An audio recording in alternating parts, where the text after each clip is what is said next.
If it's Tuesday, it's tabletop RPG time, and we're here at Fireball, the Gazebo, with my good buddy Vince. How's it going, Vince? Is that the thing? Like I have if it's Wednesday, it's Warhammer. If it's Tuesday, it's TTRPG. TTRPG, tabletop. It doesn't flow the same way. If it's Tuesday, it's tabletop. Doesn't really work. But I appreciate the effort. Oh, I want to say the letter T as often as I could in a short period of time. It's a good letter. Absolutely. Yeah, it is solid. There's a TT. Like it's so hard that I often when Mr. I'm T. in my day, yeah, Mr. T. That feels like a good merch idea. Like I pity the fool that messes with Fireball. You know what I'm saying? Like, sure, absolutely. Where it's just he's just wearing all the amulets around his neck. So he has every level of protection. Amulet of proof against detection, amulet of like all of them. He's got the whole shooting match. Yes. Yeah, yes. Right. Amulet of magic prayer missile. Beads. Exactly. I mean, that's pretty sweet. I mean, he has a different prayer beads or holy symbol for every god should the occasion arise. He's got it. He's the guy from the Mummy who's just like carries all the different religious things. Yeah. I dig it. Yeah. I just like in my typical day-to-day life, I refer to tabletop RPGs just as RPGs, but I understand in the greater nerddom that you need to be a little bit more specific. I come from like the early 90s of when you said RPG, that's what you referred to. But that also could, you can get into video games as the big overlap there and some other sources, but like. Which will tie into the topic we're discussing today, which is healing and downtime.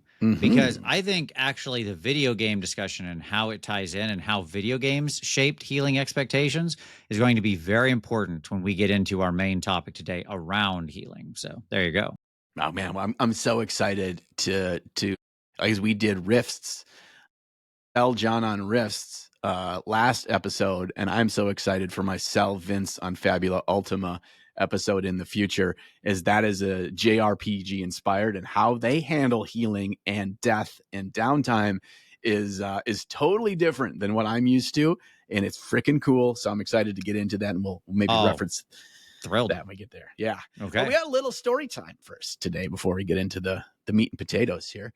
I wanted to talk about something in my recent session from last week, and it's about choice and pacing. And I think this is a kind of a high level discussion that I think usually falls on the shoulders of a DM. And you want to give your players plenty of choice, but also lots of choice can lead to everything slowing way down. And the more time that they've got to discuss their choices, the more choices they have, the more the pacing can kind of slow to a crawl. And being aware of that and being able to pull that lever and put her in third gear and speed things up. And we had to deal with that recently. And some of it was, I think our players actually did a good job of understanding how the pacing was going and making decisions because of that, where we have to take from this desert kingdom that we're in. If you want to travel out of the nasty desert, you typically are going to do so in caravans. So that's a whole thing where caravans meet up, and you can either try to get hired on as some sort of aid, help, protection, that kind of a thing, other resource that you bring, or you will pay them for your safe passage to go with. And we are leaving the city, and we had found 4 different caravans that were leaving within the next 24 hours. And we had to figure out who we were going with. And they all had, they all had different stories. They all had different benefits. There was a lot of like pluses and minuses to each. And we realized we were going to take 1 to 2 hours of real time if we all went, and the whole group goes to each one, and then we meet, and then we discuss, and then we go back and we try to see if we can negotiate, and then we figure out our decision and all this. We're like, that's going to take forever. Let's all split up. There's 4 different caravans. There's 4 PCs in our party. Let's all take one, and then we meet back here in 30 minutes in game time. All right, everyone meet back at the fountain in 30 minutes, and you want to give your recommendation based on after we hear each other. So our characters had to go and interact with the leaders of these caravans based on how our characters would. some of them would ask certain questions that the rest of the party was like, no, you didn't ask the obvious question, but that's not what he cares about. That's not what his Right. character would be interested in. And like, so there was a military one. And of course we send the freaking, our fighter over to go talk to the military guys. And he would just wanted to talk about how far they can venture off and they can go after scary things and how well, how well did they show down against, the wandering bandits and the giant scorpions and stuff. You're like, you didn't learn how much it cost. You didn't learn how much. You didn't know what. You didn't ask them where they're going. Like, are they even going to the same city we're going? So we had so much fun. We all come back together, and then our characters had to like sell the rest of the group on what they thought it was the right idea. And of course, everyone was like invested in their own choice. So we quickly came together and we stopped worrying about like metagaming it, right? What is the best right decision? It was what did our characters really just think, who sold it best?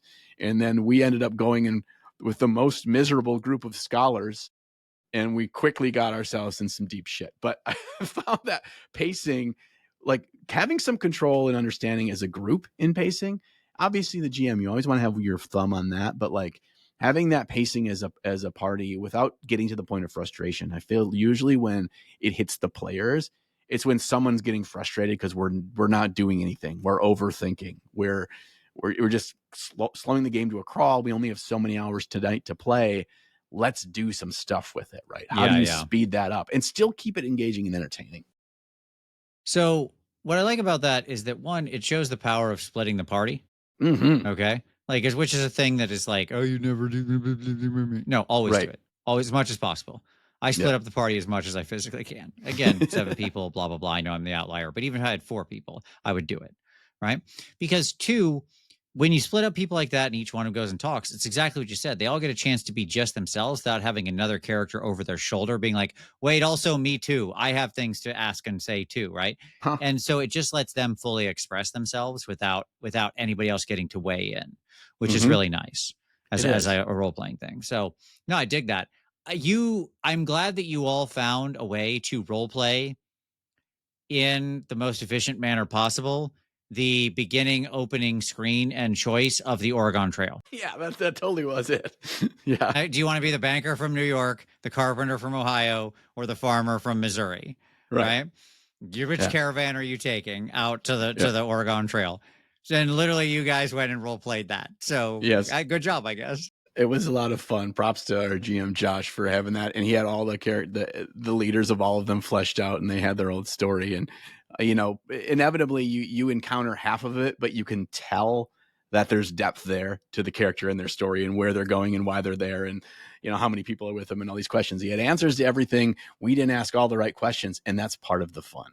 Well, I want to talk about from my story. I want to talk. We had the next game. It was a little broken up for various and sundry real world and family reasons, but it was fine. We still got a good amount of game in, and I want to talk about the power of civilians.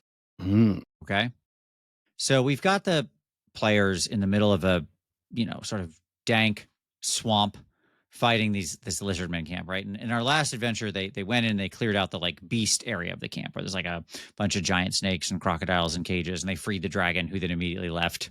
Yes. Was like, thanks, bye. Yeah. Bye. So, but as soon as they got in there, the other camps are about like 800, 900 feet away. Okay. So they can see what's going on, right? There's visibility between the 3. And one of them is like a war camp. And I left off the game at the week before saying, you look out and you see that the war camp is mobilized and they are coming, right? So when we pick up next week, you're going to have a certain number of rounds until they get here. Okay? And you'll have that much time to plan. So it came back in. I gave them a certain number of rounds. They could take actions, and so on and so forth. I just kind of set it up. And I said, you look out, you see there are 8 giant crocodiles, which are like big, giant. We're talking like, when I say giant crocodiles, these are 25-foot long crocodiles. Boy. Okay. Each that have like 2 lizard men mounted on the back. And then there's like 16 lizard men swimming through the swamp water. Sorry, a dozen on each side. So there's like 40 lizard men total. No. Oh, okay. No. And of course they left the game the night before going like, oh, well, it's no issue. We've got a bunch of our AoE spells prepped, right? We're just going to bomb these fools before they even get anywhere close. Okay. Like obviously I knew that's what they were going to do. But the war camp also had prisoners in it. Okay. And so the leader, when he left and mounted up his troops, he took his prisoners with him and put them on the back of the crocodiles. Okay. Oh, we have a moral dilemma. And so now the PCs, if they drop some big AoE spell, like if they fireball or scintillating sphere or whatever, they are going to hit civilians, right? Effectively, the lizardmen employed Operation Human Shield. Yes. Right. Right. And suddenly they were just like, it threw the party into such disarray when they realized they couldn't do this. They were like, what are we going to do now? Right. Because there's like one of them that has inevitably, a bow and is okay with that bow. They like killed one, firing the entire time. They brought down one lizard man. I was like, well, you showed that guy. I mean, inevitably, a certain percentage of any D&D party is going to be like, it's collateral damage. I can live with this. Like, no, I make their moral choices matter. Okay. Okay. Like, as I'll talk about in just a moment. So they get whatever. They end up creating a nice, clever plan. It works out mostly in their favor. They're able to win out the day, and they defeat all of the lizardmen in these camps. Like including the other third camp is like the religious camp, and they were sneaking their way in the backside and blah blah blah. That happens in the middle of the fight, and the fight changes, and suddenly there's like a shaman doing call lightning and stuff from behind, and everybody has to scramble. So it's like a really good fun fight. But now the situation is they rescue the people, okay, and they also capture a bunch of the lizardmen who were caught in webs that they did, like, okay, because they're there. And they're like, well, okay, well, we'll just capture them. And they put them in a cage. And then they're like, okay, well, what? I'm like, what now? What are you doing?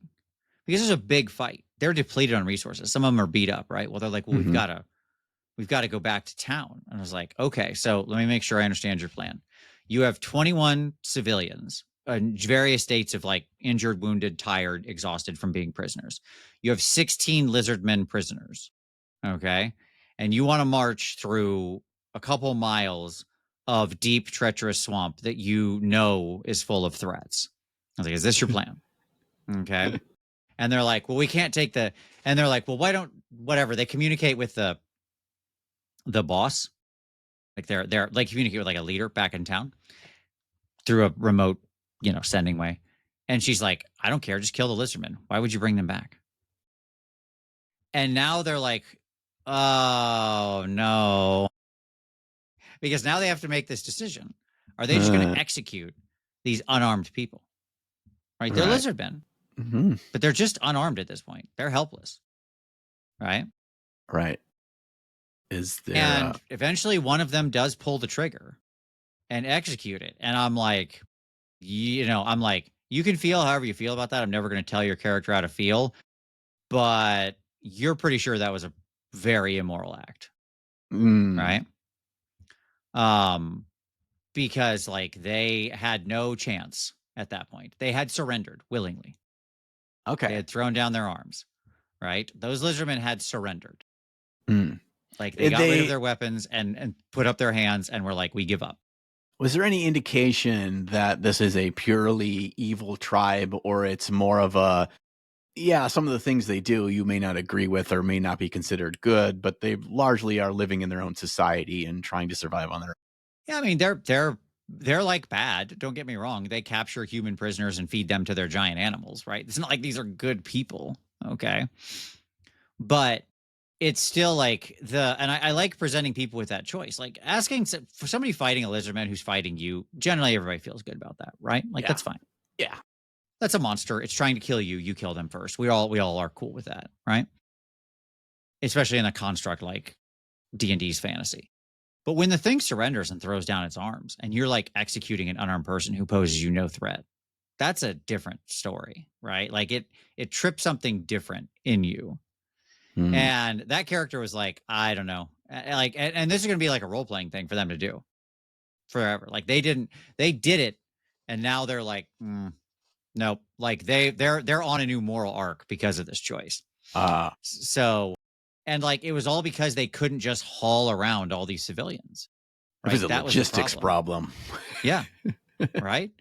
And so like throughout the whole adventure, the presence of innocence they were saving and doing a good thing led them to have to make really tough choices. Sure. Right? Yeah. Whether it be how they attacked, how they fought, what tools they used, what they ended up doing, how they get out of there, where they choose to rest and recuperate, all of that was influenced. So like I really love having other beings in the mix is my point. That like, by the way, you can do this just with bad guys. You don't necessarily need prisoners. A lot of times I'll have young Yeah. in with like a if they go in a dungeon, sort of primarily one monster type, right? Like you go in like a knoll cave or something. They'll be young gnolls, kids, right? Children. You gonna execute all them? It is the next generation of people that will eventually become adolescents and young adults and then murder your kids. I understand. That's how this all works. Sure. This is actually this is a kind of conversation. If the year was 1989 or 1991, this conversation doesn't exist in RPGs for the most part, because in that era, evil race was an evil race and you didn't feel bad about it. It was like squishing a cockroach so you don't get an infestation in your house. In more modern day RPGs, where you can play every single one of these races as a PC, therefore, that they're not inherently evil from the get-go. That is a choice. That is nurture, not nature. So we went from a nature to a nurture society in Dungeons and Dragons. And that now influences these kinds of situations in maybe different ways. Not saying no RPG group from the late 80s and early 90s didn't come against this quandary. You certainly could. But I think the norm has changed how we look at it. Yeah, I would say there's plenty of good adventures at that time that did utilize these same tools. Okay. Like those were the good adventures. The original Keep on the Borderlands played with this some, by the by. Which again is why it's one of the greatest adventures of all time. A quick aside, since we're down this rabbit hole, there was a game that I ran where I was playing a necromancer, but like not a particularly evil line necromancer. And the DM kept us underground for a long, long time. Like we just kept going through this dungeon forever and ever and ever. And my character was just like, I was like week after week, we played in this freaking dungeon for like 6 weeks. Okay. Just hours and hours of this same dungeon, just crawling through it. And it wasn't like a mega dungeon where we had a lot of agency. Sure. It was just like one road. We're just going through this thing and just the old railroad tracks dungeon. Fight. And we finally come to like, I don't know, I think it was like a bugbear or hobgoblin cave or something. Hobgoblins, that's what it was. And I'm like, I've had enough of this. I'm ready to be done. And my character is just like unleashes a lightning bolt and I bounce like it's a small cave. So I just like angle it to bounce off the walls. And just like I calced out the size of the room versus the length of the double of the lightning bolt. And I was like, it's going to hit every major plane in here. Okay. And I was like, every hobgoblin in this place is getting hit by this lightning bolt. And I just showed him the little math. And he's like, that's full of women and kids as well. Like non-combatants, obvious non-combatants. And I was like, I don't care. I'm over it. And that's just it. Like that was me as a player getting broken by this. And then and the DM made that have serious moral consequences for me. Right. Listen, I'll raise them all from the dead. They'll be part of my family now. They're all good. Sure. So I'm offering them a better life. I like that kind of stuff is my point, right? I like throwing like moral quandaries to me are one of the most interesting things you can put in front of a group of PCs, I think. Because there's no obvious answer. That's all shades of gray. And seeing their brains work through that. And it can also be frustrating as a player when you're like, I just want to choose something that doesn't feel like I'm choosing wrong, but every one of these feels kind of wrong, right? Yeah. You don't overuse it. If like every situation gets like that, it's really annoying, right? Yes. But it's a button I push every so often, right? Because I'm interested to see how they interpret their own internal moral compass, right? So I don't care what's written on your sheet. Like that's a guide at best. I think it matters, but I want to know how you are going to put that into action. That's what's fascinating to me. Right. So I dig it. Man, we got deep and we're not even in the main topic today. I know. God this damn. is a whole separate show, right? The morality of that kind of stuff. I know. We got to make a note to that because there's a lot more we can dig into this. We got some little bit of newsy news, Vince. What you got for me? All right. I got 3 bits of little bits of news for you. So first little bit, Legends in the Mist made a 5e crossover tool. It's available on like Drive-Thru RPG. This is it's like a very cool rustic fantasy game. So speaking of sort of moral choices and things like that, it's a lot more. The rustic fantasy subgenre is based a lot more on like there's still dungeon crawling and wizard towers, but it's kind of like more think Studio Ghibli's aesthetic, if that Cool. makes sense, right? Yeah. So it's more about like experiencing the fantastical, Mm-hmm. right? And like just the wonder of nature in the world. So it doesn't tend to have as much like gritty, evil combat type of stuff, right? It's a lot more like just exploration of interesting concepts. And again, morality, like that's a big part of it, like how you interpret your own morality. A lot of Studio Ghibli stuff are like morality plays, right? Yes. Um, and I thought this was a really neat thing because we always talk about the 5e version of things, Huh? right? Like how everybody's doing two versions. This is taking the opposite approach. I thought this was really neat. What they do is they say, if you're interested in our game and you have some 5e characters, this tool will let you convert your character Ah. into our system. So, like if you have A, B, and C, if you're this type of thing, take these traits. Because like the way the system works is like a combination of different sort of characteristic tags traits that you put on your character, and you can like add more or go or build on those traits, so you can go like wide or deep. It's a very interesting system. But anyways, I just thought that was I thought that was a neat thing, right? Of like, no, we're not going to make a 5e version of our game. Our game is our game, but we'll make a little conversion tool, so if you're interested, you can just take your characters and hot swap them right in. I thought that was kind of cool. Yeah, I like that. Like, come in our end of the pool. Right. We'll extend our hand, but we're not extending our hand for us to come to you. We're extending our hand for you to come to us. Yeah, I reach out and respect we'll that. pull you up. We'll Yep. pull you up. Yeah. I respect that. And also like just going through that system, even if you like, I don't have an actual character I'm trying to bring over. If you just saw the way that it's done, just the kind of behind the curtain ways, it's Exactly. that's interesting to me in and of itself, right? Because with those basic outlines of tools, you can figure out how to switch over, like, oh, how do you handle this kind of spell? How do you handle this kind of monster? How do you handle these kinds of how these Right. stats interact? Boom. Yep. We can get a basic understanding and I can bring in whatever I want. Love it. It ends Love up it. being a really nice guide to like, oh, I'm familiar with 5e. This actually accidentally very quickly brings me into the game, whether I'm actually converting a single character or not. Yeah, agreed. All right. So that was cool. I like rustic fantasy in general. I'm a big fan of that sort of subgenre. So I thought that was a neat thing. At any rate, maybe we'll have to find a good rustic fantasy game at some point and talk about it. No, I just pulled up this game right now. I dig its art style too. Oh man, Isn't it great? It's got a vibe to it. It Yeah. really does. It really Okay, I'm going does. to dig into this game. I'm going to keep this tab open in my 47 other tabs. Okay, go on. Sure, absolutely. Next up, a little bit of role-playing adjacent news here in our little bit of news. So Starfinder has a video game Kickstarter going on right now called Starfinder Afterlight.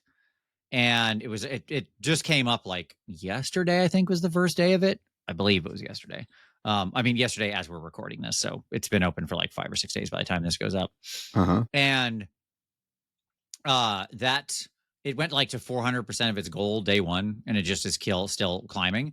I thought that was interesting because I think there's a lot of hunger for these kinds of role playing game for like RPG video game stuff after Baldur's Gate 3, right? Mm-hmm. And this one was neat because it's very much like the Starfinder universe. And if you look at it, it feels a little bit of like kind of Blade Runner-y and a lot of the stuff that you saw, things like that. It's pretty cool. It's got a cool aesthetic to it. And so, I don't know that I can really think of many sci-fi RPG video games other than like stuff that was already a property. What I mean is like, yes, there's been Star Wars role-playing games and Right. that kind of stuff, but that wasn't an RPG first. Right. Right. Yeah, that's true. Okay. Yeah, it reminded me I had a perfect convergence of like all the gaming related things that I do all in one little package the other day, and I wanted to share it with you. Is that my buddy that every Saturday I go over and we play cooperative tabletop board games, RPG board game. So it's kind of they've become more and more like kind of like D&D light cooperative style, D&D Sure. without the DM in their own systems. And Yep. we really, really enjoy those. And he sent me a message and he's like, "Oh, I'm backing this Pathfinder tabletop cooperative board game."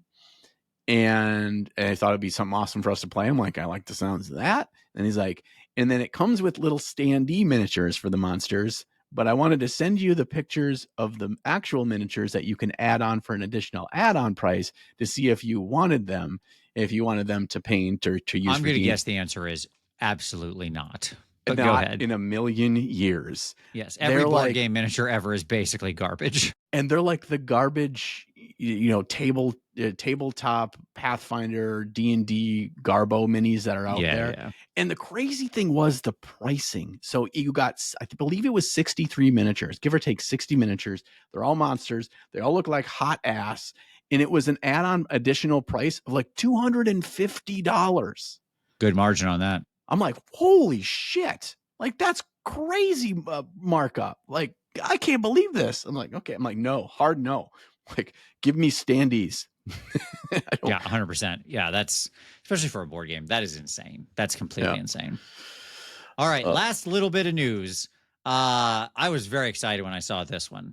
So, one of my favorite anime of all time, Ghost in the Shell. I've watched like most of the different Ghost in the Shell properties that have been created. And so there we are getting a Ghost in the Shell RPG from Mana Project Studios.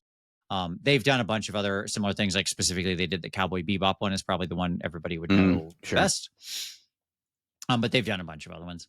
And it is the quick start guide is out now. They put out a free PDF with a quick start guide, but they're going to bring the full game to Kickstarter. It uses the Forged in the Dark system. So this is the it's what Blades in the Dark uses, basically. If you want to, that's a reference point. Probably most people are aware of, or many people might be aware of, I should say. And probably another game we'll have to deep dive on at some point in the future. But I was really excited about this. It's pretty cool because it breaks it down between like your the sort of pitch of the game is you're usually some kind of cyborg because you work like you work for Section 9, all that kind of thing. And so there's the difference between your ghost and your shell, and like the ghost is all your mental stuff and your shell is all your physical stuff, if that kind of thing. Yeah. So pretty Okay. cool. I dig that. I like that. I like that premise. Yeah, we'll have to dig into that Blades in the Dark system, Forge in the Dark system sometime. Yeah, I'm learning all sorts of things.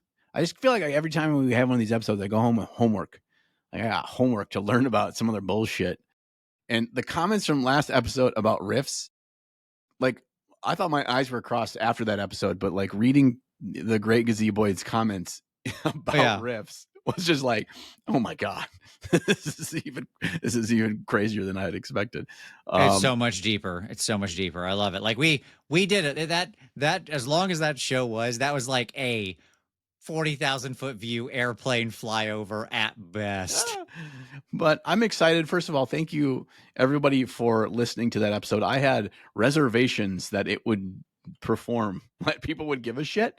But and even if it's not something you have played or interested in playing, I think just part of the discussion and learning and stuff, I was surprised how many people came along the ride with us, which gives me some hope because like there's a lot of other games we want to learn about, dig into, teach each other about, and find out for ourselves for a lot of these awesome new games, and share that as well. So again, if there's a certain specific game or something you really think you want to know our thoughts on, or you want us to learn about and do a show on, please put that down in the comments. We're always open for learning about new things.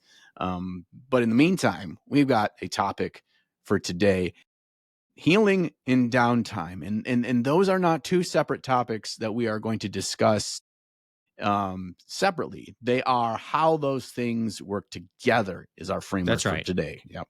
Go ahead. That's right. Vince. So we'll do a whole downtime show in the future of like cool and fun activities for downtime and how to structure it and how to work with your PCs and play that stuff. Like I want to do a whole downtime focus show. But before we get to that, I think you've got to talk about the intersection of healing and downtime and healing in general, because I think it's one of the most important things that actually defines the overall feel, tone, pace, basically the experience of playing the game. Right. Okay. It feels oftentimes that it is the framework in which most decisions you make in any given situation are based off of, right? Yes. If you are playing in a game where there is no magical healing, and I actually would have to like visit a doctor if I get shot right now, how I approach this situation is completely different than if there's also a guy pointing a gun at me and I've got a level 6 cleric behind me that if I take that shot directly in the lung, he can bring me back right back up. It just affects so many things in how we approach our games. Agreed. So, okay, let's lay down as usual. Let's start with just sort of the raw basics of this because I think it's important to lay down. Healing is a big part of, I think, what makes a fantasy game fantastical, right? It is something that is more or less completely inaccessible to us as magic in the real world, but it is also the most, there's lots of magic in games that aren't available to us, right? Right. But like a lot of attack spells just boil down to like things that are, you could just cooler ways to shoot a bow or shoot a gun at somebody, right? Or whatever, right? Yeah. Like Or it's punch him in okay. the face. Yeah. Or throw a grenade or whatever, right? Like Right. a lot of those things can be mimicked Yeah. by, imitated by mundane means.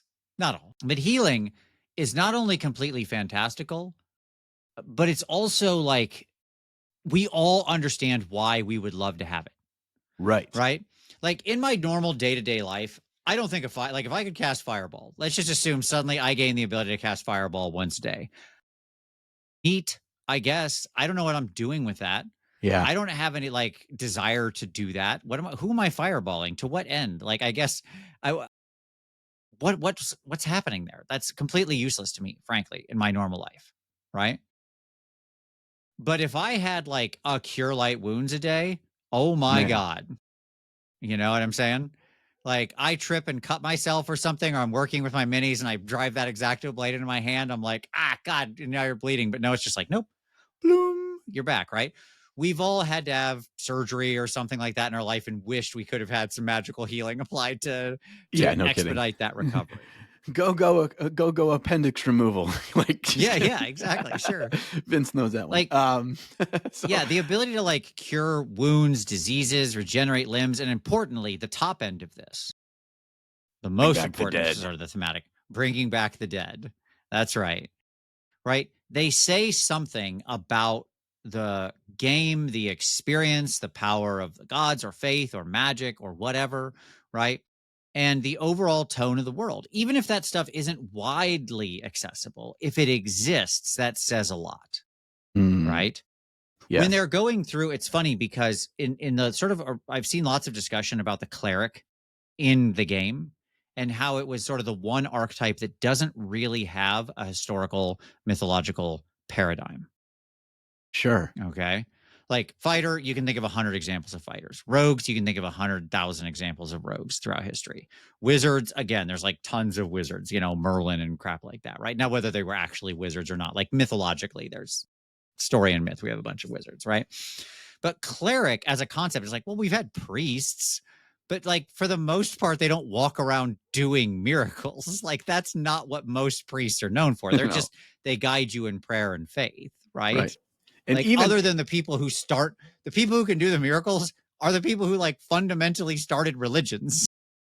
yeah, when you get to this level of like healing or invulnerable to being hurt, you're talking about the gods at that point. When you get into Greek and Roman mythology, that's the closest thing that you're going to get to this example from our history as we know it, and it's all circulating around gods. It's not in the hands of men, not until more modern religion with like Jesus Christ is being a human, but like a son of a god, and that he had this abilities. And that's probably the closest thing we have. Technically, he is not the son in that way. There's the Father, Son, and the Holy Spirit, but they're all God. It's a complicated thing. No, don't worry about it. Okay. But when you think of like holy, because it's always associated, healing is associated with clerics, associated with holy people, it's associated with religion. Yes. But when we think of historically, those people, the holy people, most well known for things such as adventuring, were crusaders, and they were fucking fighters. They were not healers. they were smashing your skull in with a mace because you didn't believe what they believed, and they wanted No, your your closest stuff. paradigm is probably like wise women or Mm, hedge witches or stuff like that, right?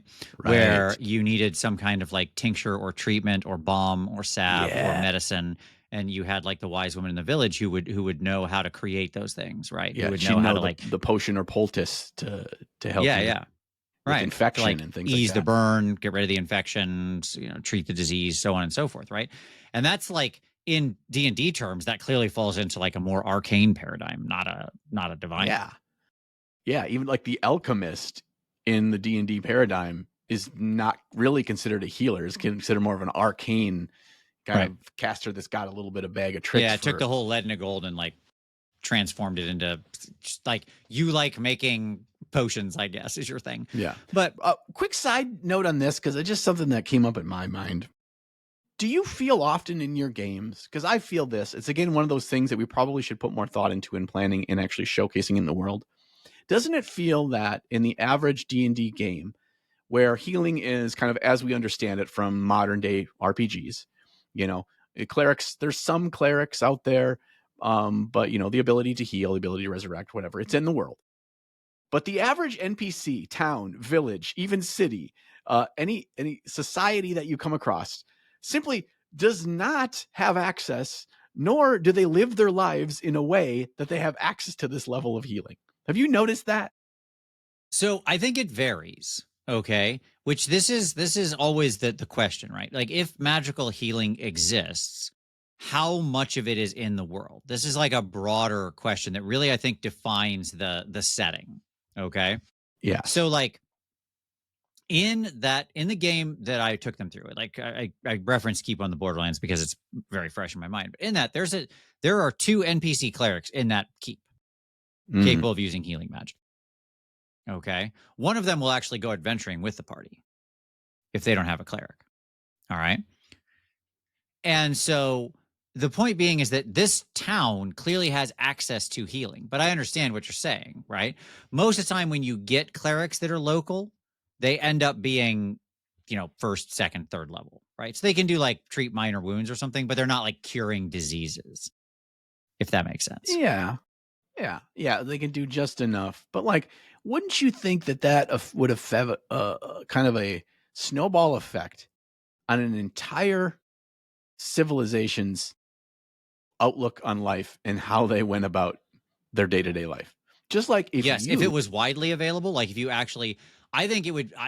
Yes, I think it's almost like a reality breaking thing how we treat yes, the followers of the gods in the games because they would be in such demand for their yes. services because it's so miraculous. Even like very basic first, second, third level cleric spells are completely miraculous in what they allow you to do and how you interact with the normal world, right?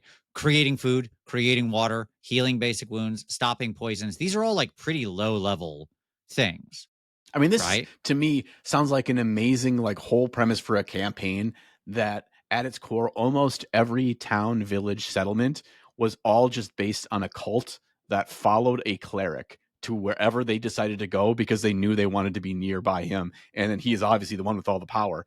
And eventually, power will corrupt absolutely when you control everything. And I mean, I just love that idea that it's like, well, I am basically God to all 200 people that live in my village, right? Right. Yeah, because I mean, like we're dealing with the power of life and death here. Yes. Yes, yes. Right.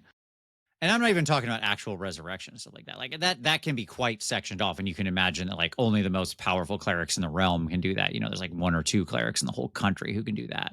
That's fine. That could be an assumption. And that's still, and the premise you had would still be true. Mm-hmm. Right. You It don't actually still need to throws have that everything off. full you come back from the dead thing to have that level of influence. So yeah, I So I agree. think we have to infer it's just kind of how the unspoken how we run most of our D&D RPG games is that you are truly a unique if you have the ability to heal you are truly one in a million and the rest of the world needs to function as if they're basically non-existent for how rare they are. Well, um I think that what balances that is then what are the assumptions in the world around how fast people heal otherwise? there Like we're how, getting to it. okay, because what would defeat your premise is if I take a little nappy nap and suddenly I'm back to like full fighting strength and all my wounds are magically gone, then yeah, the value of clerics shoots way back down, right? Because like, okay, I guess you're kind of useful. You can expedite something from like overnight to a round. That's useful, I guess. But for most people, it's irrelevantly different because they're not like going out fighting bandits or goblins all day or something, right? Yeah.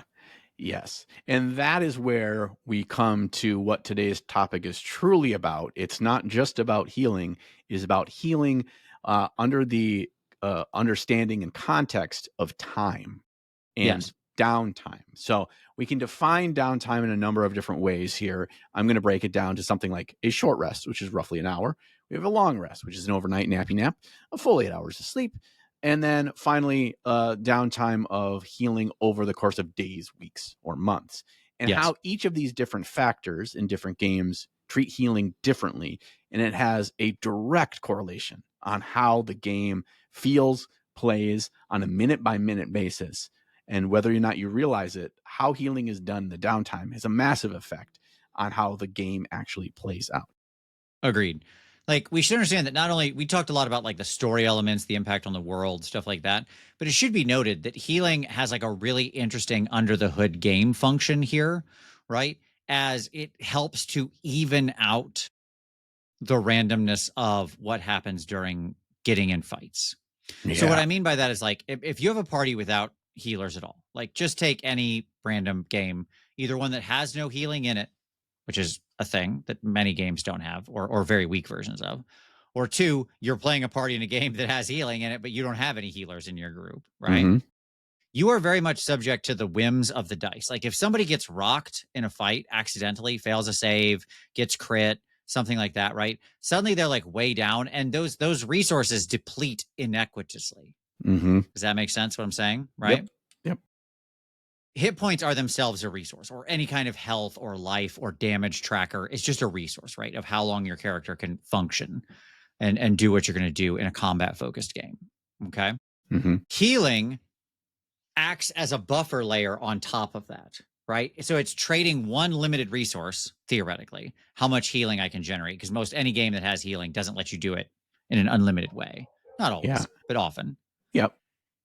And it takes that limited resource and helps flatten out the inequitous distribution of health, right? Right. Because where the healing goes is the person who's the most injured, right? Yes. So it's healing acts as a tide that lifts all the boats. Uh-huh. Does that make sense? Whichever Yeah, boat needs to be lifted. correct. So Yeah. that way you don't be like, well, that person just either can't play anymore or has to hang back or doesn't or just dies. Because Right. those are the three options without it, right? Right. Basically.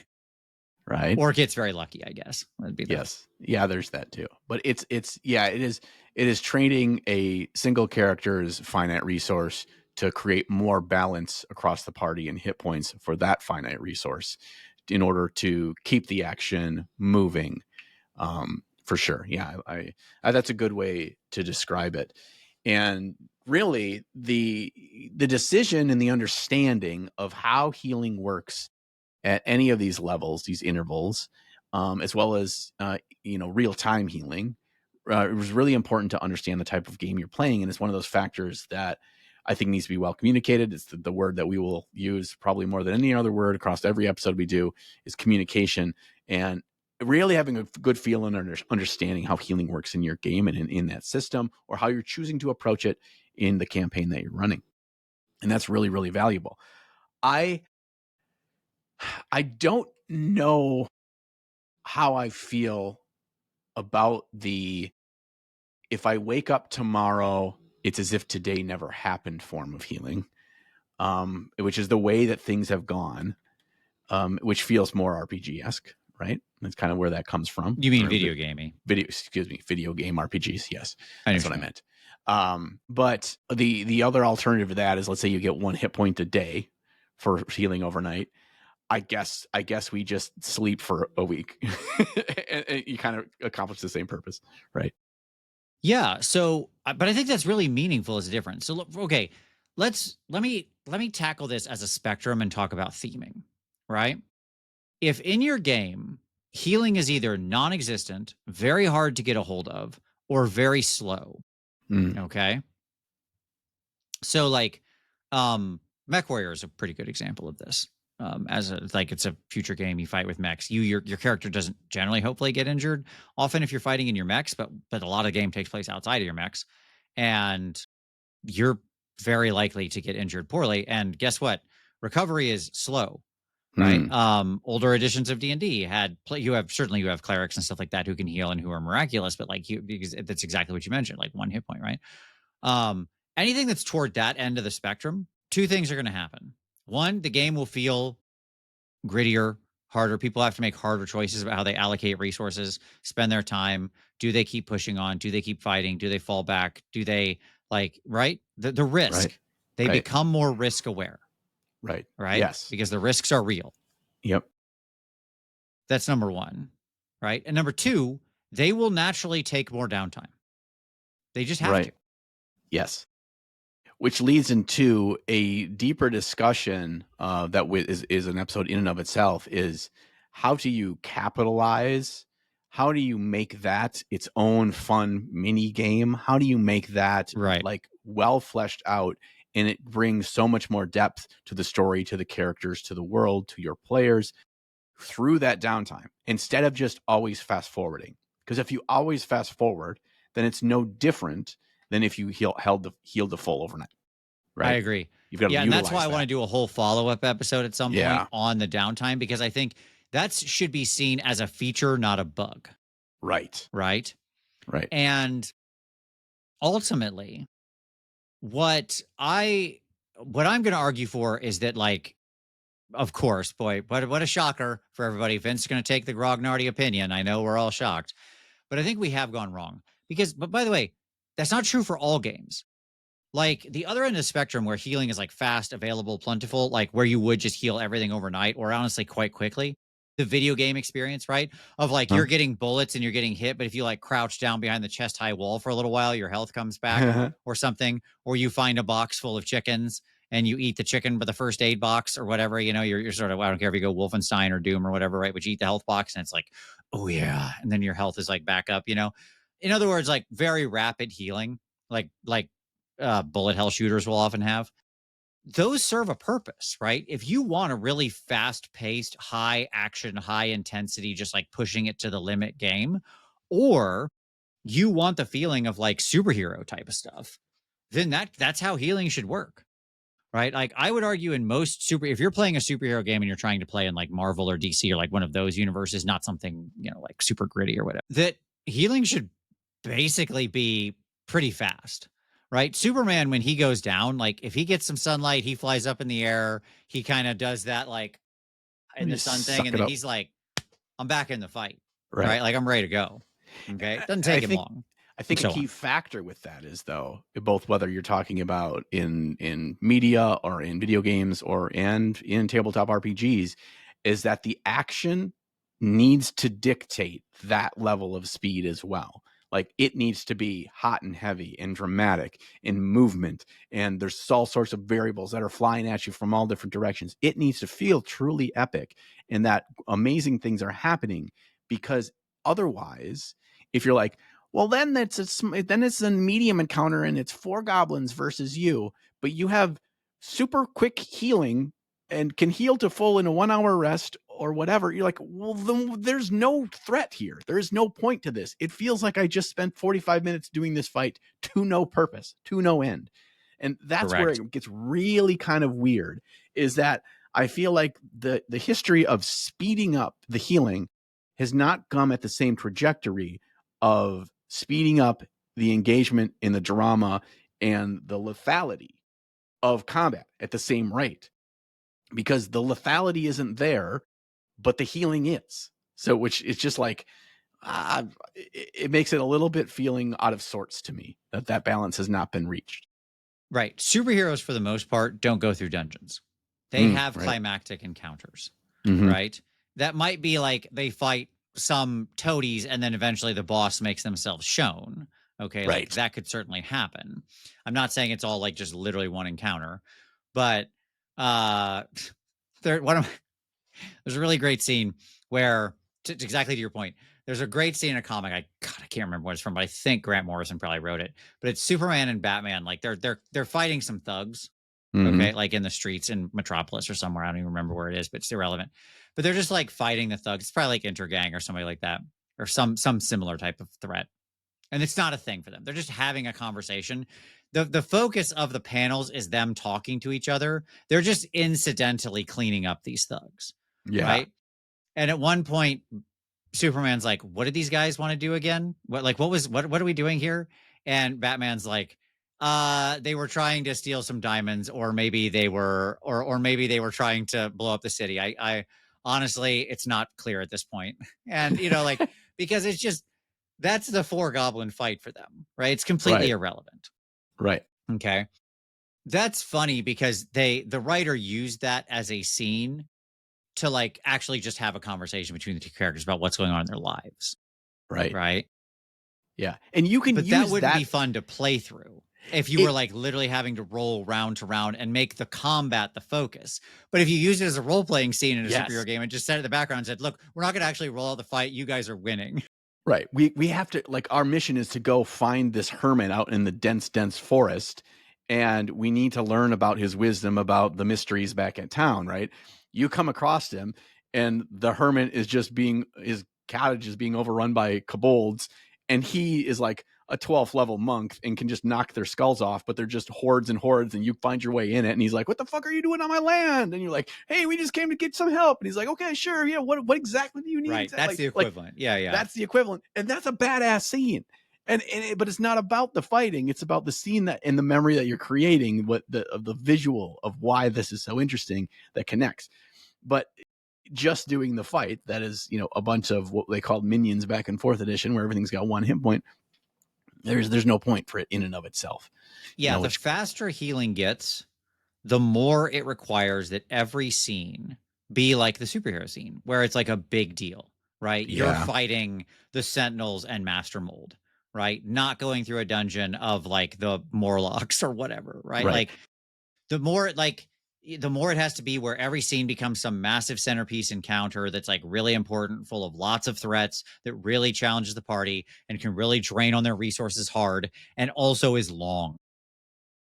Yeah, and that is a problem because that gets so grueling as a group of players. When every time we have a fight, it then has to be this long drawn out thing, but they're not boss fights. It just feels like you have to keep upping the ante of what an average fight looks and feels like to balance things out with this way healing works. And so it kind of is a damned if you do, damned if you don't. And I didn't mean this episode to devolve into our usual grognardian discussion of new D&D is bad, but this is kind of an overwhelming thing. And this is not just, I'm not specifically talking about D&D 5th edition. It is absolutely this way in Pathfinder as well. Sure.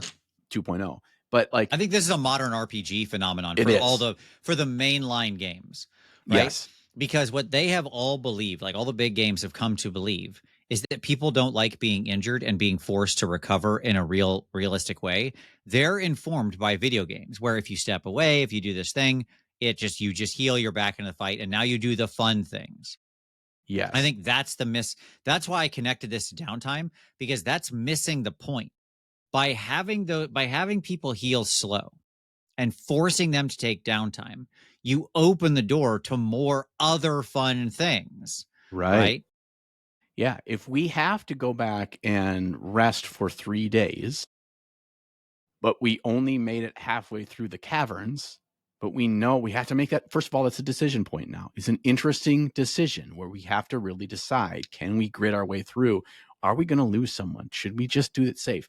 Now 3 days have passed, and the monsters that are still there, or the big villain at the end of the caverns, now has a chance to reset up his defenses, or he's going to come back and find where you sleep because he knows that you are recovering to try to get to you. Like, we've opened up all these opportunities now where Yes. time is of the essence, and Yep. that's a really cool variable that we can then turn that dial and not necessarily like use it to one up and aha the players, but we've just allowed a new variable to make the game interesting and for things to change. Yeah. Well, so like if they leave in the middle, that becomes an interesting discussion. If they don't, if what does the villain do?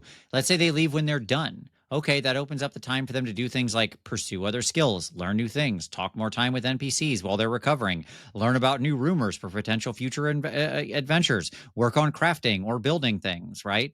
Explore some area, like even if it like exploring the town, finding some new cool locations in the town. Not like, I don't mean like exploring, like going out in the wilderness. I mean like just you're in, if you've got a city or something, there's stuff you're not, what's there? I don't know. You know what I mean? Like cool things to go look at, new shops to find, new restaurants to eat at, new whatever, Yeah. right? This ties into a really strong issue that I had when running the new Pathfinder Second Edition Kingmaker campaign. Are you familiar with Okay. Kingmaker? I'm Where not. um, basically it's an open world campaign. We have this whole massive map, and it kind of sparks off with an initial story, and then the whole premise is that there's this uncharted kind of wilds, and that your job is to set up first an outpost, and then an actual stronghold, and then a city, and then you govern this whole kingdom. You Okay. Neat. become leaders of a kingdom. Sure. But the problem is, because it's modern, and this is originally an older thing from an earlier, I think it was Pathfinder 1, it might have been a different edition. But when healing and downtime was done differently, and they just straight up transported the rules, and I've had a hell of a time working within downtime, because downtime is where you actually play this whole other game, where there's a whole Yeah. Yeah. 250 page book on how they go about building and crafting and recruiting for their city.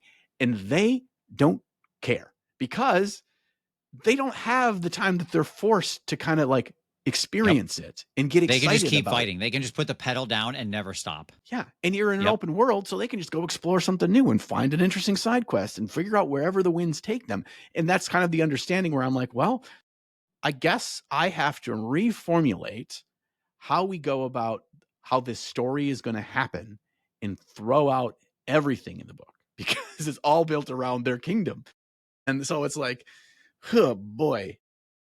And I never made that correlation until this very moment, that is kind of the crux of the issue that they had, was that lack of downtime, because of some of it, not always, but some of it being forced for you to recover, which, when we think about, ever since early editions, maybe even first edition D&D, there is always at least a paragraph, sometimes a whole chapter, about how often an adventuring party actually goes out and does that. It's a surprising 100%. This is, oh, you got right to the place where I was going to go, which is when the healing is so fast, it like creates this wild situation where your whole campaign takes place in like 2 months. Right? It's yes. like, what'd you guys do in the last 2 months? Well, we fought this dungeon, this dungeon, this dungeon. We killed this dragon and this giant, and we toppled this, and we went in here. We killed the fire giant overlord. We defeated the entire barbarians of the tribe of this thing, and then we did this. And it's like, good lord. And we're home for When did you Christmas. start? Oh, 2 months ago. Yeah. Yeah, 2 months to 1 through 20. And that's not an exaggeration. I think in modern D&D, in 2 months in-game time, you could level from 1 to 20, because you literally have no downtime. I think originally they said it was something like 10%.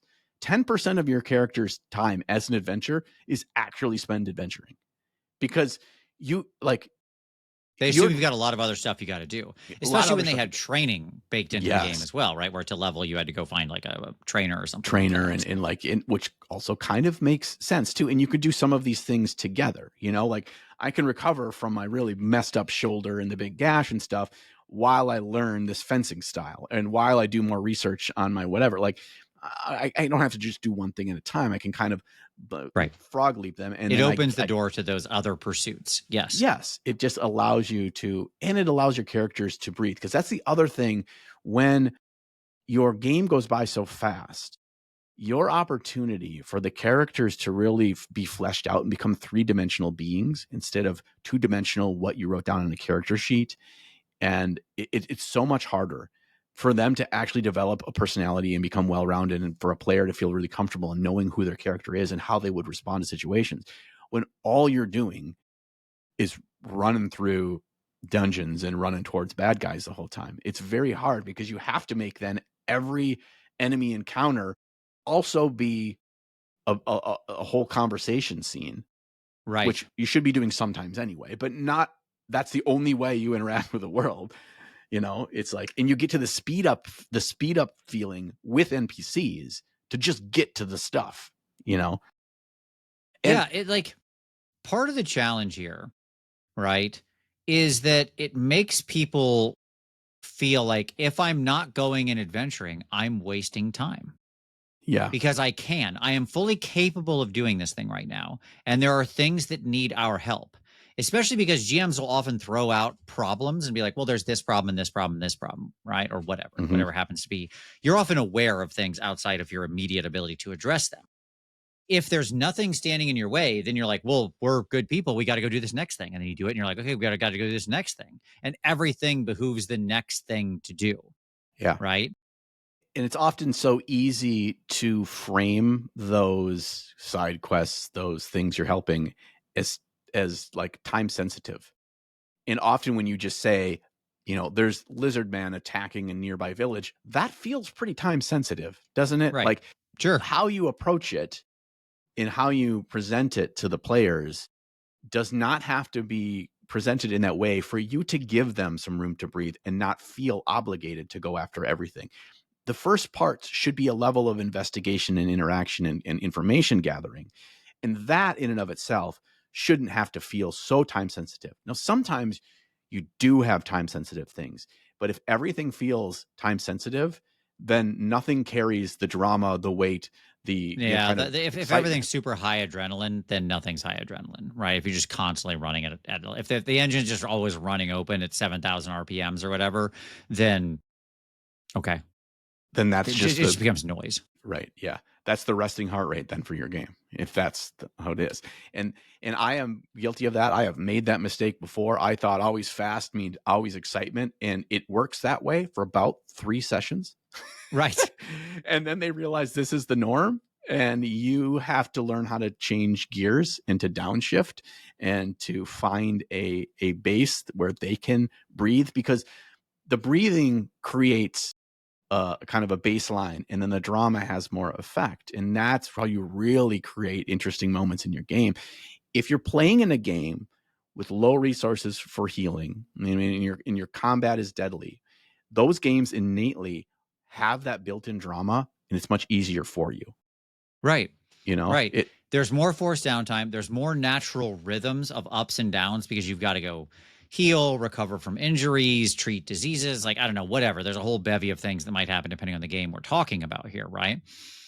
And in those cases, yes, there's a very natural tempo that happens, right? Where people are like, okay, we finished the thing.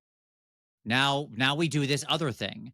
It's not we're skipping out. It's we have a different thing we do. Okay, this is the time where we go do some shopping and talk to NPCs and learn about the city and blah blah blah blah blah blah blah. We work on our crafting and I'm working on this project and I'm trying to learn draconic or whatever. I don't know. You know what I mean? Like Mm-hmm. what are you pursuing? Like that stuff.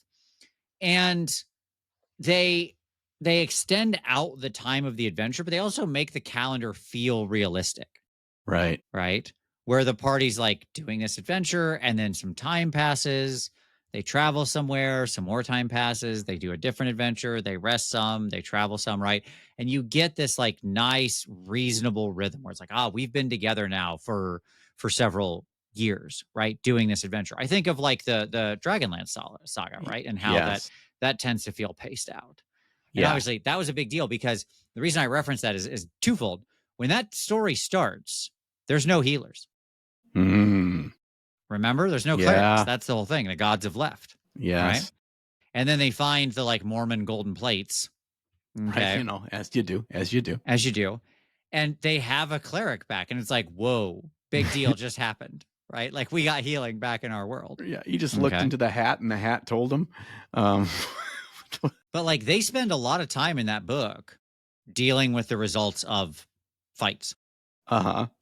Yeah, yeah, and that is the whole part. Like, there's a level of that. Okay, so I wanted to. This was not even something that we put down here, but I think we've been making good progress on this.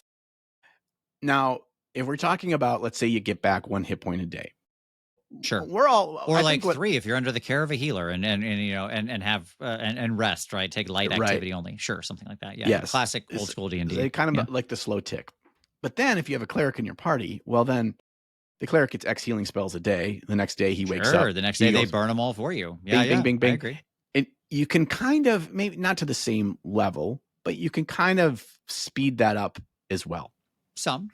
Some. What I was wondering is like, is there a way to balance this, to kind of give ourselves as people running the game a kind of a nice little guide rope to follow that allows us to give this breathing room, while not totally like kneecapping a cleric's healing on a new day. And I was thinking of something like, I'm trying, basically coming up with a house rule here. If you have so many hit points based on like how many you lost in a day, like every 5 hit points you lose, if you sleep overnight, they become, a long injury. And for every 5 hit points you lost, one of those hit points cannot be brought back in any other way other than natural full day's rest healing. Yeah, there are a couple of games that actually play with this sort of mechanic where they do have magical healing, but if you don't treat the stuff right away, they sort of become you basically can't magic it all back, right? You have this sort of Yeah, that's what I'm enforced trying to get at. longer term downtime. There's a couple games that play with that sort of mechanic. My general answer with stuff like that is I don't really care if the cleric just like preps all healing spells the next day and dumps into it. Okay. Because usually that still ends up being they have to wait several days because they usually True. can't get them back up to full in one day. If you're talking about a real serious fight, right? Right. And so they got to do 2-3 days of heal dumping. And then they're not going to go out eventually immediately there because you're not going to go out with your cleric's Out of tank on heals. empty. Right. Yes. Right. So then they got to wait another day. So what I've seen in my game, because we're obviously playing second edition, we're playing under that healing rule. Okay, so when they rest, because they have somebody trained in healing, they get back. If they take light activity and they rest for a day, they get 3 hit points. Mm. Okay, and the cleric can heal them usually pretty good within 2 to 3 days. So it usually takes them 4 to 5 before they're ready to go back out again. That feels And good. that actually feels pretty comfortable to me, right? I'm like, yeah, okay. That's fine. Yeah. And Right. in that time, you've opened up all these doors for interesting interactions with 100%. I do engaging not fast RPG. forward that. Yeah. Right. I let them just kind of calc out their healing of what it's going to require. We just have a quick convo on that. And then I say, great, now let's do the actual role playing. Right. So like the healing thing is just going to happen unless something else goes wrong and I'll tell you where you are, but just calc that out. That's fine. Now, we're going to deal with like the NPC who comes to you talking about the book that you had them search for. Well, they found a copy of it and where they think it is, and they want to help you. They want to set that up, and they need to talk to you about mapping it or something. The Yeah. location or whatever, and Yeah. on and on and on. And this gets into the fuller conversation we're going to have about really optimizing and having your players, or you as a player, really taking advantage of and making the downtime some of the awesomest things in your campaign instead of something that you just speed through. And how it really can dictate a campaign that's memorable and stands the test of time. That's really valuable. But if we don't give ourselves a kind of a rhythm in our games to have this downtime, it's harder to get the reps, because like anything in life, the more reps you get, the better you get at it, the more comfortable you are with it, the more you enjoy doing it. If you don't do it very much, it feels uncomfortable. You're probably not taking most advantage of it, and you're not getting better at it. So we want some reps, but we don't want it to, again, talking about pacing, we don't want it to slow to a crawl, every time you do this. But it's a good way to balance the highs of epic combat is more relaxed. Let's spend our time, I'm going to see if I can help this water supply from the neighborhood lizard man that I didn't murder all of them of because I'm a good guy. I got 3 things I want to touch on real quick Okay. related to this, sort of in short order. Number 1, when healing is harder, little fights matter because every cut builds up.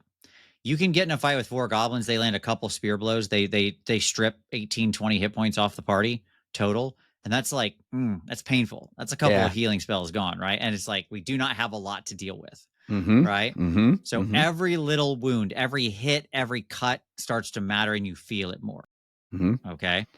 Yeah. And the drama of your game suddenly level rises in a fight that if healing is just, you have the constant fountain of life, then it doesn't matter that those cuts didn't even happen. Yeah. Right. Two, I do want to talk about the dark side of this because every choice is a double-edged sword. And so, Yeah. to be fair, the dark side of the sword that somebody in the comments might be pushing back on is, well, yeah, but then if you go with that kind of healing, now somebody's got to play the cleric and they have to take the suck role of being the healer. Okay. Classic clerics were fucking badass in combat, though. Sure. But like this is a thing, right? This has been a piece of pushback that Yes, I that has get that. cropped up, Yeah. especially in D&D over the years of The like, old short straw. yes, who's pulling the short straw to be playing the healer where all you do is act as the healer for everybody else, right? Now, first of all, I've never been a proponent of that. I think you can play the healing is hard, and yet our only cleric in our Tuesday game in a group of 7 people is a battle cleric. Yeah. Okay, he has some healing, he has Mhm. some, and he uses it if people get in dire straits, right? And there's a paladin who can restore like I don't know, like 10 hit points or something, some small number of hit points with a lay on hands, 10's not right? nothing. It's not nothing. It's there. It's Yeah. something. But for the most part, like, and they're fine. I don't ever enforce that healing. Like, if no one wants to play a healer, I'll let them hire an NPC, or I'll give them access to potions, or they'll just have to make different decisions about their risk, Mhm. right? Like, you can just adjust in many different ways. No one has to fall on the sword if no one wants to play a healer. I would point out there's plenty of like battler games like Marvel Rivals and whatever, and like or every MMO you ever played, you had to have a healer there. Somebody did it, and there was lots of people who liked playing healers. So it's not as though it's some arduous ask every time. If your group doesn't happen to have that psychographic profile, fine.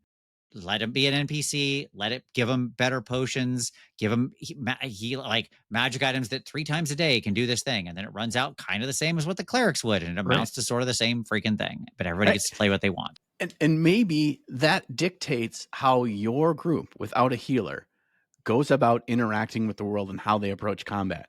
Maybe they're just a stealth ops team now. Like their job is Love to it. get in and that we're going to try to take out as many as humanly possible before they know that we've got the jump on them, because we can't lean back on that and we cannot go toe to toe to start a fight. Now, when the blows start flying, we can finish them off, but the numbers are already in our favor. Like how you approach that is now a totally more interesting way, instead of just saying, we just walk face first into everything. We just don't have the heels to back it up. You have some different ways to approach it, and it could make a much more interesting game within the same rule set of the system you've been running. You just have to be open to that. And again, having those discussions within your players and being like, this is a session 0 thing. If you haven't listened to that episode, go back and watch our session 0 episode about these are the kinds of things. This is absolutely a session 0 discussion. Yeah. Totally agreed. Yeah. Yes. This is where we're going to have a lot of fun. I do want to, as we finish up this episode, you say, I've got a third one still, but go ahead. Okay, you do that, and then I will end up with this. Okay, we got my third one is people might push back on the downtime thing and say, well, yeah, but I don't need the healing to kind of enforce it. My PCs just take downtime on their own. First of all, if that happens, that's great. Okay. Like if you've got a group and they're naturally inclined to have a lot of other pursuits outside of fighting, and that's what really draws them in. That's cool. Not every group is like that. And if so, that's fine. Because if you've got a group that does want to like get into the game, one of the things you can run into is if everybody's always at full capacity, then you as a GM have to keep adventure hooks away from them. Yeah. Right? Where like if you dangle the hook in the water, they're going to grab it immediately and start tugging. Okay? That's a lot of groups. And the problem is then they'll be like, well, I want to ask around. I want to find some rumors. I want to see if anybody needs our help, or I talk to people, or, what can we do next? Like what's going on? And you have to then suddenly as the GM be like, well, there's no adventures right now. The board is clear, right? The adventure board is empty. No one needs help. All is quiet on the Western Front. Okay. Because the second there's something available, they're off like a shot. Yeah. Gobble, gobble, gobble. They're just going to Pac-Man everything up. Right. Yeah. So, and that just creates like a really weird dichotomy where it's like, okay, I forced you into enough time. Like my point is you are forcing them either way. One feels very organic and credible and part of the world and the story because they are injured and cannot go back out and fight. And one feels very inorganic. Yeah. Because you as the GM are falsifying what's going on in the world to to create forced downtime. Yes. Yes. It does kind of lead into what my final thing was that, okay, well, we talked about ways that kind of, if you could either play an older edition or you can house rule kind of how you just do healing, how healing happens in downtime. And I think just straight up making it one hit And real point. quick, to be fair, D&D does have a couple different healing options in the DMG. The default assumption, if you heal back up full every time, in the DMGs 2014 and 2024, there are alternate systems for slower healing. It's in the game. Just almost nobody uses it, but it's there. It is an option. Okay, that's good. So maybe the part of this is let's say you tell your group that we're going to test this for X number of sessions, and we just want to see how it feels differently. It's not to punish you. This is just more data gathering and see if we like it better. Alternative. Vince, we play in a D&D 2024 Pathfinder 2 edition game, and we're not going to change how the way healing works. What do we do at our table or in our game based on that context of how healing is done, so it doesn't get out of whack, or we do feel like there's some big drama and upswings? And you mentioned one important one is like, you've got to be really on the ball with the downtime and pulling and pushing levers and knobs to get that downtime things to happen. But to lead it off, one thing that I think of is that, like, you've got to do more prep and really have everything fleshed out for how this side quest or this kind of arc of the campaign is going to go based on the resources that they have available. If you want to create drama and you want to create tension and you want highs and lows, that means the highs have to put their resources to the limit. And that means you have to do a lot of work to really run the map. How many small fights, then the big boss? Or how many trap, medium fight, big boss? You've got to factor all of that in, because if you give them room to breathe, they go, oh, we sit down. It's all back. Like you've just lost all your momentum and any drama for the big boss fight.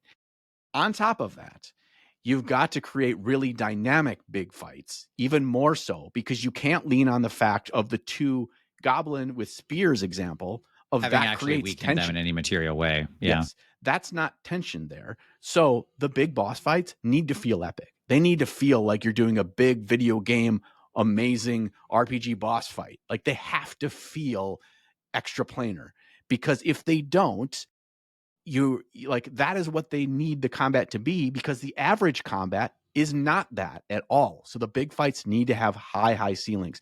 So you're going to have to really get a good feel and understand their characters, understand their capabilities, their powers, their resources, and learn interesting ways to make those boss fights, the big, the peaks of the sessions, to really feel epic.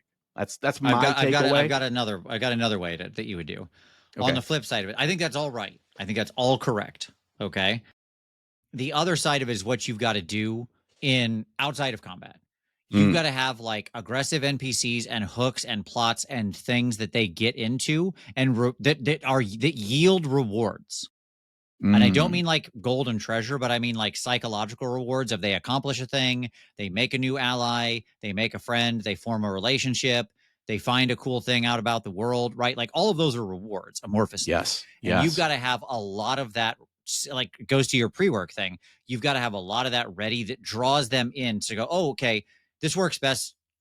This works easiest, I should say, when you have like a static adventure site. So think like you're adventuring in Waterdeep or something. Yeah. Right. In Forgotten Realms, like a big giant city. It doesn't have to be that. But if your adventurers are like constantly traveling all over the world, this gets a lot harder. But yeah, at any rate, like, where NPCs are constantly drawing them into like research projects and looking for things, and they need help with doing X or Y or Z, or they're setting up their new shop and blah, blah, blah, blah, blah, blah, blah. Right. Like, or the PCs themselves are running a business. That's exactly where my brain went. There's two easy approaches for this if you've not done it before, and your PCs will eat this up. One, they have to form their own base. Oh, man, nothing makes them happier than being real estate owners and loving setting up their base. And two, the true fantasy in the modern world, owning real estate. And number two is starting a shop right? Yes. Oftentimes, the best is when you combine them when they've got the apartments above the shop, right? Like, totally agreed. Like so many games, God bless it. You're absolutely right. That's it. That's we're doing. I'm writing down another show topic on like home bases. Yes, I home agreed. bases. That's right. Like, there's so much there that like they're invested and they're excited for downtime. Again, this is leading back to fleshing out the world and their rewards outside of monetary levels and magical items. It is like, oh damn, we just got the new shipment in of the flour. Our bakery is running at peak capacity this week. We're making some rye bread, boys. Like that kind of thing that excites them. We're Yes. like, dude, we ain't going nowhere for a week. We are getting the sourdough recipe I'm over on here. lock. We can't go. We can't go adventuring for a week. We've got the launch of my new fall line coming out on Friday. I've got silks coming in today. I've got the designer coming in tomorrow. Like, what are you talking about going on an adventure? I Yes. mean, exactly. Yeah. I'm like, I'm showing to the princess. Like, this is the fall collection. She needs to be wearing this at the ball. God damn it. Yeah. Like, This is make or break, guys. like, that's the kind of stuff that will suck them in. And there's no easier way to do it than home base plus business. Like, that is. Agreed. And if you do that, then your downtime problems are solved and you just go wherever their excitement is. And then you have to tie in how their adventuring supplements what they actually love, which is the Yep. bakery. Yep. like that's This it. is just all leading into the downtime show so perfectly. I doubt it'll actually be next week because I have a different topic I want to tackle next week, but it's coming soon. It's coming soon, yeah. But I think we're at a good spot. I'm curious, Gazeboids, like, what's your thought about healing? What's your thought about downtime and healing and how those relate? Do you use your own house rules? Is there a certain kind of subset, or do you use the alternative rules? Or how do you deal with the fact that healing is like drinking from a fire hose in modern tabletop RPGs? How do you balance that? I'm curious to hear your thoughts, or if you're willing to try out any of the things we discussed today. Vince, why don't you sign us off with some important things on how the Gazeboids can support, can help us to continue to do this? Boy, for sure. Hey, if you liked this episode, make sure you hit like and subscribe and do those things. Tell your friends, share the episode, all that kind of stuff. We really do appreciate it. It's awesome to see that. Drop a comment down below, just as John said, talk about that kind of thing. If you're listening on a podcast catcher, leave a review, 5 stars if we feel like we've earned it. All that stuff really is helpful to us getting the word out. We're going to keep building this show. We've got a lot of amazing plans for upcoming episodes. So your support, especially right now, all you early Gazeboids that are here, you can say, I was there when this thing started. We really appreciate everybody. Everybody who's like leaving comments, who's engaging in the discussion. You're awesome. So click those things, make those dings. It really does help. All right. We appreciate you joining us each and every week, and we're going to continue to come at you as long as you continue to watch and listen. We'll be back next week with another weird and wild episode. Take care of yourselves out there.